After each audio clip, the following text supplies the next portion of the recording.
Alô, pessoal, amigos e amigas, estamos juntos mais uma vez aqui no nosso pós-jogo aqui do Conversa de Torcedor para vocês e falando sobre os jogos de ida da Copa do Brasil, né? Que teremos aí os jogos da volta nessa semana. Teremos aí Vasco e Atlético Goianiense, também teremos aqui Botafogo e Bahia, Flamengo e Palmeiras, homenageando Palmeiras e Flamengo no Allianz Parque São Paulo e Fluminense e Juventude. Tá bom, pessoal? Nós vamos falar aqui de tudo que aconteceu nos jogos de ida para a gente comentar os assuntos importantes, tá bom, pessoal? Que nós vamos estar comentando sobre esses jogos de ida, mas vamos estar aqui reenaltecendo aqui os jogos de ida para vocês, tá bom, pessoal? Falando nisso, já se inscreveu no nosso canal do YouTube? Ainda não? Então se inscreva no canal do YouTube, compartilhando os nossos vídeos, também deixando seu like, que ajude mais o nosso crescimento do canal do YouTube, também fortalecer o nosso trabalho e também acompanhando pelas redes sociais do Conversa de Torcedor. E não esquecendo, Conversas Torcedor Notícias, terças e quintas, 18 horas com vocês. E também acompanhando no YouTube. E não esquecendo também, às 11 da manhã de todo sábado na rádio Nossa Senhora de Copacabana, sempre ligado na nossa programação, na Dial 98.7 FM, também pelo site, rádio nsc.com, também pela Rádiosnet, acompanhando tudo sobre o futebol e também os Jogos Olímpicos. Então, está aí na reta final, os Jogos Olímpicos lá de Paris, em reta final de Olimpíada. Então, vamos estar acompanhando aí os brasileiros em busca do sonho dourado. Em busca do sonho olímpico, melhor dizendo aí para vocês aí que estão acompanhando. Minha gente amiga, vamos falar aqui, pessoal, falando dos jogos que aconteceram e que aconteceu nessa última semana, inclusive, tivemos aí os jogos que aconteceram na parte, né? Lógico, na parte que aconteceu aí durante essa semana, em que tivemos aí os jogos entre Atlético Goianiense e Vasco, 1-1 no jogo de ida, jogos de ida, tá, pessoal? Tivemos aí também Flamengo 2-0 contra o Palmeiras e o jogo entre Juventude e o Fluminense. Vamos falar aqui, pessoal, primeiramente sobre a situação do jogo de ida do jogo entre Atlético e Vasco, né? Hoje teremos o jogo no jogo lá em São Januário, mas vamos falar aqui no jogo de ida, porque tivemos aí o jogo, né, o Emiliano Rodrigues fez o gol para a equipe do time do Atlético de Goiânia, e desperdiçando as oportunidades aí, que nós vamos estar falando sobre isso, em que certamente aí o time do Atlético Goianiense desperdiçando chances de gol, né? E o Ferret fez o gol no segundo tempo, no finalzinho da segunda etapa, fazendo o gol de empate. E aí, né, falando sobre isso aí, o time do Atlético Goianiense partiu do início até o final, partiu para cima do início até o fim. O time do Atlético fez o gol, né, no lance que o Luiz Fernando encontrou o Emiliano, que finalizou, né, finalizou de primeira para fazer o gol do Atlético e quebrando o jejum, né, que não marcava desde abril, na final do Campeonato Estadual, né, e o time continuou pressionando, criando uma série de oportunidades para ampliar o marcador e diante do adversário que estava meio atônito, assim, estava meio atônito porque o adversário tentar conseguir fazer uma vantagem dentro do Antônio Ascioli. E o Shailon, duas oportunidades que duas vezes, né, tentou encobrir o Léo Jardim, né, com uma cavadinha dentro da área, mas o Paulo Henrique e o Urras evitaram o gol, que seria, né, o gol, né, o Emiliano Rodrigues, Emiliano e Luiz Fernando também poderia ter aumentado essa vantagem, né, mas não conseguiu finalizar com qualidade para isso. E na segunda etapa, o time do Atlético continuou na pressão, continuando na pressão no segundo tempo e obrigando o Léo Jardim a fazer grande defesa.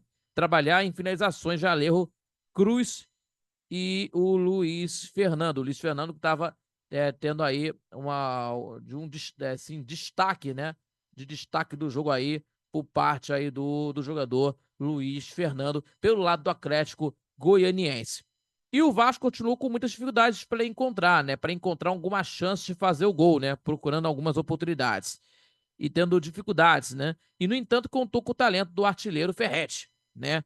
Artilheiro da Copa do Brasil, cruzamento do Lucas Piton na esquerda, né? E cruzou da intermediária e o Ferret acertou um voleio para empatar o jogo aos 42 minutos e marcando seu quinto gol da competição e quebrando também o jejum de 5 partidas sem fazer o gol, a sua maior seca na temporada. Então, Também teve a confusão, o Maguinho tentando agredir, né? Agredir uma joelhada em cima do Ferretti no rosto do jogador, né? Causou a confusão e a expulsão do Maguinho, inclusive, né?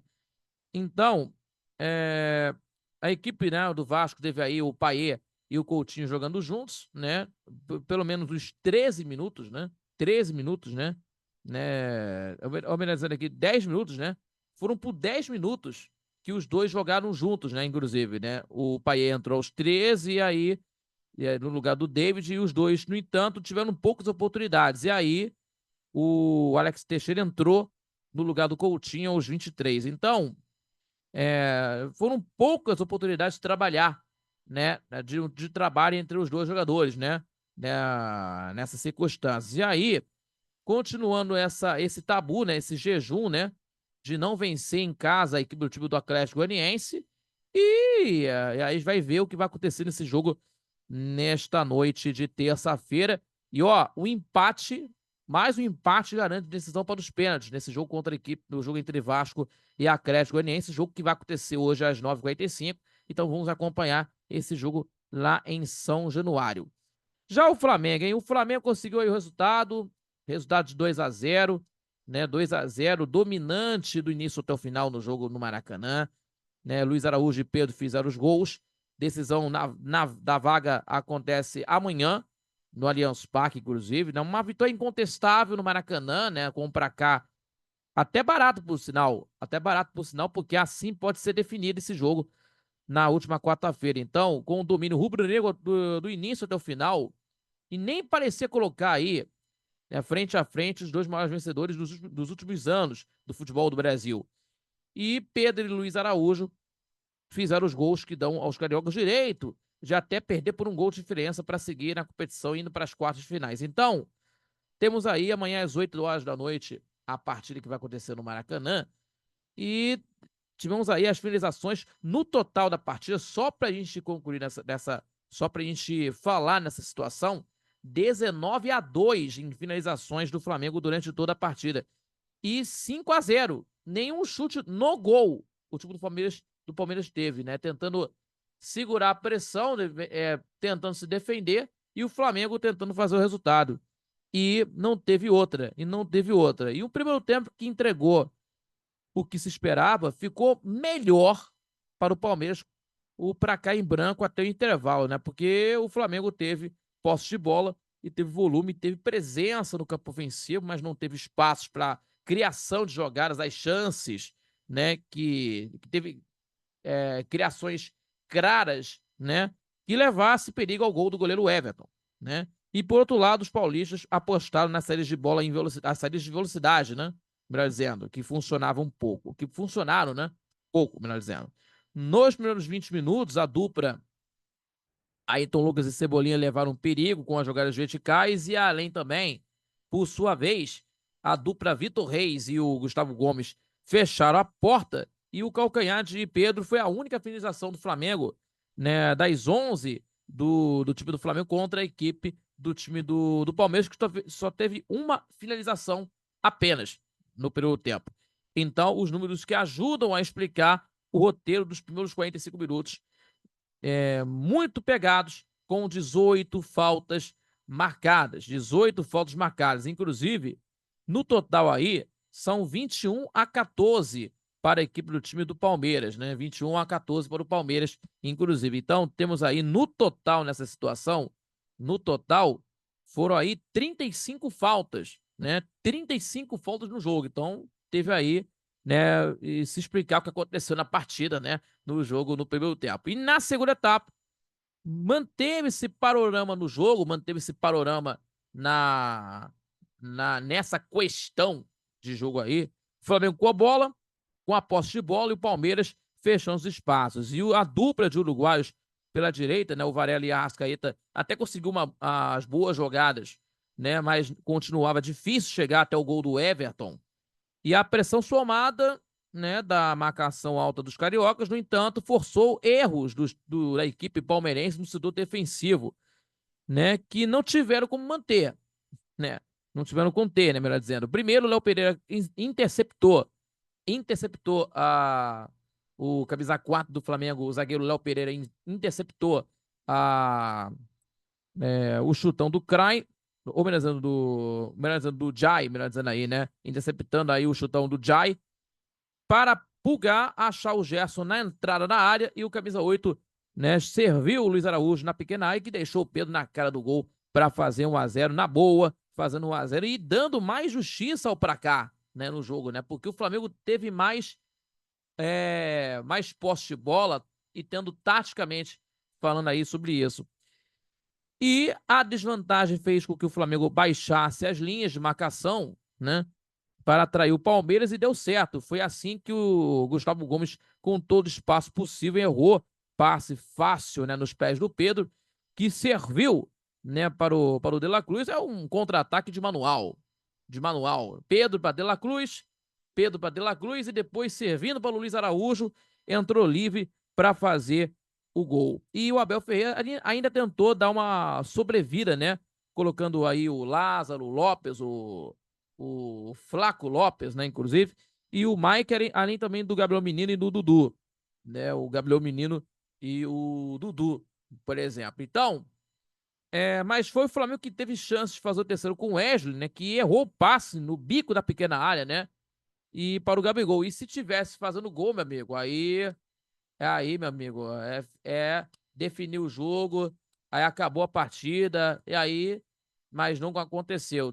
2-0, e no dia que o Flamengo teve aí a aquisição do estádio do Flamengo, estádio próprio para ser construído, então tendo aí ainda, pelas atualizações que tivemos aí, um imbróglio ainda que está acontecendo aí, né, a Caixa tentando vetar essa situação, mas o Flamengo pagou à vista, né, que nós fomos aqui no sábado, o Alberto Baes discutimos aí sobre isso, mas o Flamengo pagou à vista sobre isso, então na quarta-feira passada teve aí a aquisição do Flamengo no seu terreno, no terreno do gasômetro, sendo pago, né? Tendo aquisição, adquirindo o terreno do gasômetro para construir o seu próprio estádio. E o Flamengo conseguiu ganhar em campo também pelo placar de 2-0, e a vantagem aí do Flamengo para esse jogo de amanhã, né? Um gol, né?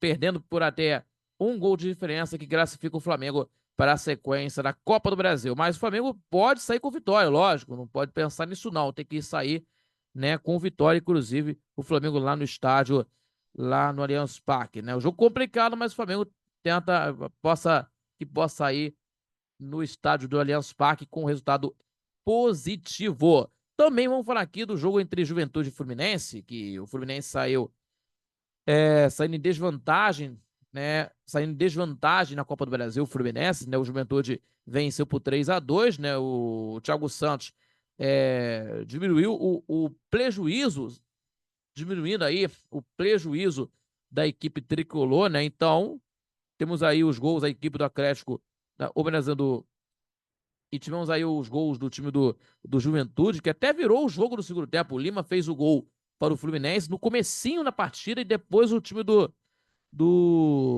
Juventude fez os gols com o Lucas Barbosa, o Rodrigo San. Em 10 minutos, o time do Juventude virou a partida. E também o Diego Gonçalves fez o terceiro. E o Thiago Santos diminuiu a desvantagem do Fluminense, que pode aí ganhar, né? Pode até ganhar aí por 2 gols de diferença. 1 gol de diferença garante a decisão para as penalidades máximas. Então, com as equipes aí, ou com os titulares, né, melhor dizendo aí, do Fluminense poupados, a equipe tricolor conseguiu uma bela jogada logo no segundo minuto de partida do primeiro tempo, né? Coube a Lima empurrar a bola para a rede, né, de Gabriel, e abrindo o marcador para os cariocas contra o Juventude. E os donos da casa exageraram nos cruzamentos, né? Exageraram nos cruzamentos, né? Mas a partida seguiu sem lances de grande destaque, até ficar um pouco mais fervoroso devido aí às reclamações sobre as decisões da arbitragem, né? Inclusive, sobre as decisões da arbitragem. Na segunda etapa, se no primeiro tempo quem deu as cartas rapidamente foi o Tricolor, na etapa final foi a vez do Juventude. Então, tivemos aí em 10 minutos o time do Juventude virou o jogo, né?